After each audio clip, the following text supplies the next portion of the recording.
Yo soy hija de periodos de duras experiencias políticas en la Argentina. Me tocó vivir dictaduras desde que era muy chiquita, ¿verdad? Desde que era pequeña, distintas formas de represión y de control social.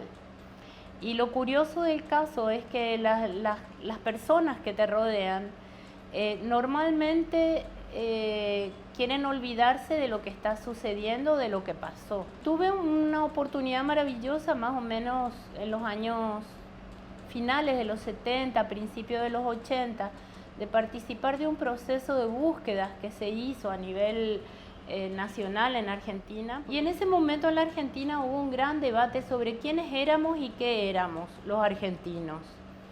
Y un debate interesante que se abordó desde muchos lugares y donde se hizo una discusión profunda sobre la identidad. Y la identidad es lo que determina las memorias, es decir, o la memoria determina las identidades. Cuando llegué a Paraguay, yo casi inmediatamente empiezo a trabajar al muy poco tiempo con la danza. Y durante muchos años trabajé en la gestión cultural y en la danza. Y a medida que íbamos trabajando me daba cuenta de que hay cosas que son incomprensibles y que tienen que ver con el no reconocimiento de la identidad de cada quien. Desde ese lugar de la búsqueda de la identidad y de mi observación de estos procesos que fueron magníficos, me empecé a preguntar qué pasaba con nosotros y acercarme a un enfoque de derechos. ¿Y qué significa acercarse a un enfoque de derechos? Significa empezar a investigar cuál es mi opción como persona, como gestor cultural, como creativo, como artista, mi opción y mi oportunidad y mi derecho a una búsqueda distinta. Y bueno, empecé a investigar un poco todo esto y leyendo historia paraguaya, acercándose al mundo indígena, tomando como referencia documentos importantes y gente importante del Paraguay, me di cuenta de que nosotros hablamos guaraní, pero no queremos respetar a los indígenas.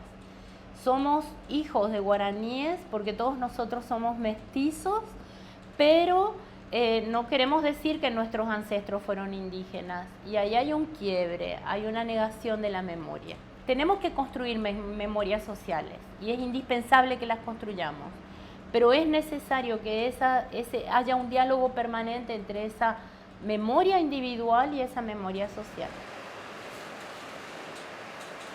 Un aporte muy importante y significativo en nuestro país es el aporte del Museo del Barro, que por una parte pone en evidencia, manifiesta una cantidad de identidades silenciadas o ignoradas durante muchísimos años. Y hasta hoy escuchamos en más de un lugar: la cerámica no es arte, el arte indígena no es arte, en muchos lugares. Entonces, en el arte, ¿qué pasa? En el arte pasa que también, por seguir unos determinados cánones establecidos, negamos otra serie de procesos que nos pertenecen, que nos hacen ser y que nos permiten el famoso tecopora. Porque en definitiva eso es el arte y eso es la cultura, es lo que nos hace ser bien y bellos. A veces no escuchamos el discurso del consumo, del cambio climático, y decimos, bueno, ¿y qué tiene que ver eso con lo cultural? Y lo cultural tiene que ver con que hasta hace 3 generaciones atrás nos curábamos casi todos con remedio yuyo y con aceite de carpincho, salvo que fuera una situación grave.